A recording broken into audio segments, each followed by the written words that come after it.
Hello, hello, hello. Welcome to another episode of the GSMC Wrestling Laureate Podcast, brought to you by the GSMC Sports Network. I'm your host, Eric Rodriguez, Monday through Friday, with your cool wrestling show that you love to watch. I have backstage news in ring, outside of the ring action. This show ranges. We necessarily don't always talk about like results and also previews. I also dig into like some stories and stuff like that. Maybe some fan conspiracy theories that I would love to kind of see. We talk about a little bit of the historical aspect of it as well. But enough about me. Hopefully you guys had a pretty good week.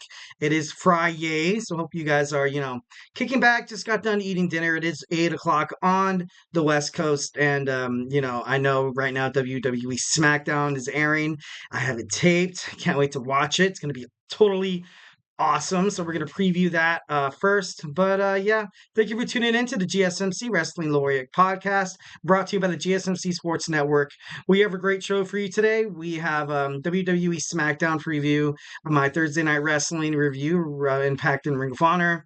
We're going to talk about my third segment. We're going to talk about Cody Rhodes on a potential heel turn, what it would take exactly for him to, kind of fit into that kind of role, and would it be right or would it be wrong kind of thing, for his career, for the audience, and for the company. Segment 4, we're going to jump into the WWE Tag Team Division. Looks like they're kind of heading toward a revolution. What I mean by that is, of course, you kind of had the reign with the Usos and, the Bloodline and all, everything that came along with that. But I feel like WWE kind of, had that role because I feel like they didn't really necessarily trust the WWE Tag Team Division quite yet to kind of, just kind of break up the two belts. But obviously, of course, you also had, they were building up the Jimmy and Jay turn and all that kind of stuff. So I'm going to talk about that a little bit. Also, my fifth segment every Friday, I'm going to give you guys some wrestling news to kind of ponder over the weekend. Also, if you find yourself at a bar, it's good wrestling banter you can bring up. And you have your boy E here from the GSMC Wrestling Laureate Podcast to, thank for that. Guys, we get a number of questions from viewers like you that come in during the show. So please remember to hit up the tips and donations link at the GSMCpodcast.net. Shoot your questions. Put your questions up on top of the list so I can see it, so I can read it, on live air. Tell me what you like about the podcast. Tell me what you don't like. Tell me, your projected storylines and projected, you know, your predictions. That's the cool thing about professional wrestling is it's kind of cool to ponder a little bit, you know what I mean. And shoot your questions. It really does help the show, guys. Don't forget to Superman punch that like and subscribe button. Also follow the show, follow the network, the GSMC Sports Network. Again, the link is at the GSMCpodcast.net. So without further ado, let's jump on into our first segment. We have WWE Smackdown preview. So we are live tonight. Obviously it already aired on the East Coast, but I'm super excited to watch it. So CM Punk is coming back home. You're gonna see CM Punk, although he is a Raw superstar. He's going, obviously whenever Chicago, Illinois is mentioned, either on like a WWE live event or Raw or SmackDown. CM Punk always, and he's always there, and you're gonna have a lot of build up heading toward Money in the Bank, which takes place on July 6th in Toronto. So honestly, now you're gonna see kind of CM Punk's reaction toward Drew McIntyre recently quitting the WWE on Monday Night Raw. So I think CM Punk is going to have a lot of things to say about Drew McIntyre. I'm not sure if he's going to go with the let's trash him kind of approach, or shed a little bit of flowers on his accomplishments and stuff like that. I feel like the segment can go either way. Either way, I think it's going to be good, and it's kind of going to be crazy to find out who CM Punk starts pursuing after he knows that he can't touch Drew McIntyre anymore, and it's finally over. It's over, according to, kayfabe. Obviously a lot of things.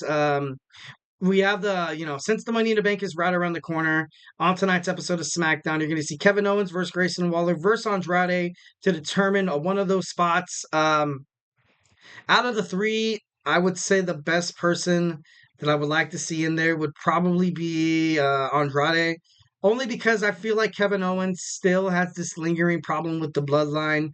You saw, at the end of, Clash at the Castle, you saw him and Randy Orton coming out to help Cody Rhodes against the Bloodline. The Bloodline, I feel like maybe prematurely jumped into the Cody Rhodes picture a little sooner than I thought.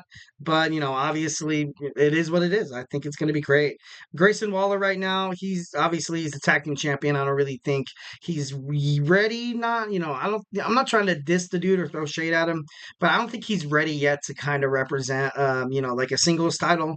He would be a pretty good Money in the Bank. Usually the person holding the Money in the Bank is, he's either a pretty good heel, but most of the time in WWE, you kind of see the Money in the Bank holder that, kind of like that, that cocky, selfish, kind of heel, you know what I mean? And honestly, Grayson Waller would be absolutely phenomenal in that aspect. I would say Austin Theory would be pretty awesome, but obviously, he blew his chance there. And so Andrade looks like he fits the bill. Ever since he came back to WWE, he's kind of been in good graces. He's been getting good bookings, great matchups. Obviously, I think he's the WWE Speed Champion. So it's going to be interesting to see him, he's kind of a luchador. Like, he's a bigger dude, but he goes out there and he does all the stuff that, Rey Mysterio can. And also, Dragon Lee, and I'm excited to find out who's going to win out of that triple threat match. Once again, I feel like they're kind of, we're still kind of having a wedge here between A-Town Down Under. Obviously, you kind of saw, Austin Theory being dragged in front of a diving spear from Gargano. I think it was 2 weeks ago. And then last week, Austin Theory didn't look really too happy with, what DIY had to say at the, on the Grayson Waller effect. So, anything could be, derived from that. So we're also going to see another Money in the Bank qualifying match. Randy Orton, Tama Tonga, and Carmelo Hayes. Obviously, Randy Orton did eliminate Tama Tonga from the King of the Ring last month. He also eliminated Carmelo Hayes. Thinking about where Randy's going to end up, and once again, this kind of depicts on, are they going to do the rematch between Gunther and Randy Orton? It's still kind of up in the air, but as of right now, the WWE hasn't really touched on it. So in my opinion, I feel like it'd be best to have Cody Rhodes fight Randy Orton, not so much be a part of the Money in the Bank match, so to speak. But Randy Orton, once again, he's with he's fighting the Bloodline with Kevin Owens and Cody Rhodes. Tama Tonga, I feel like he's still not ready yet to be that Money in the Bank kind of like random factor. I feel like if he wins the Money in the Bank, then he gives it to Solo Sikoa. That's probably would be the best case scenario if he wins tonight.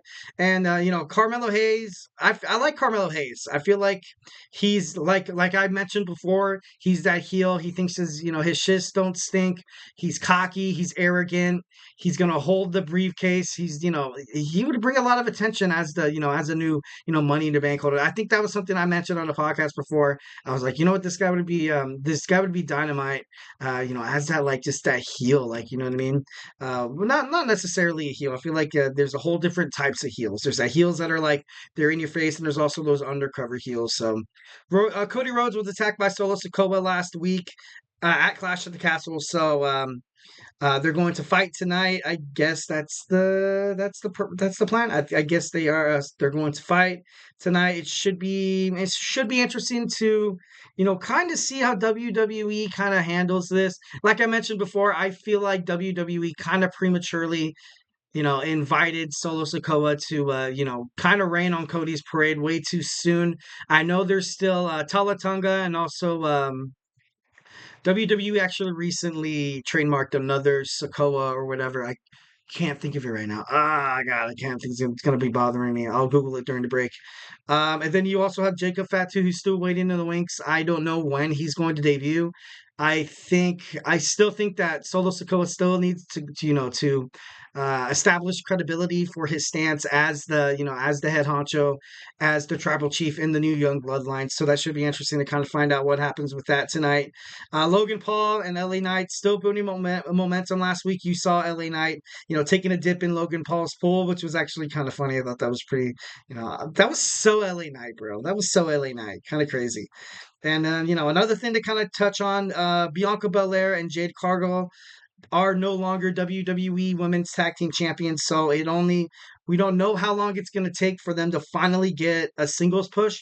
I feel like both superstars are kind of owed one.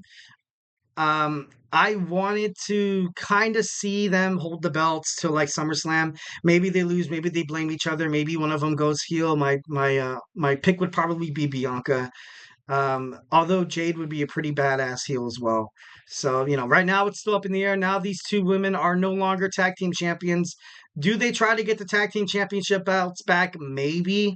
But as of right now, you kind of have, after Bayley defeated Piper Niven, you're going to have, I'm sorry, but, kind of a spoiler alert here. I feel like Nia Jax is also owed one. So I feel like she's going to win at WWE SummerSlam as well and dethrone Bayley, the WWE Women's Champion. And she's going to need a line of suitors to fight her. Like, obviously, there is, Bianca, but, someone like, someone like, for example, what is it? Not Piper, but the other girl. The other girl. Who's the other girl? Why am I brain farting today? Her name's not Michelle. Uh, not Maxine Dupree. Never mind. It'll come back to me. It'll come back to me. So it should be interesting to kind of find out what they do with Bianca, also what they do with Jade on this episode of SmackDown. Is it going to hint for them kind of being more of a tag team still, or is it going to hint for them eventually like clashing at each other, which would be absolutely badass. All right, so our next segment, we're going to dive into our Thursday night wrestling review. We jump into the Ring of Honor, also, TNA Impact. So, hey, grab your favorite snack, grab your favorite beverage, and meet me back here in 10.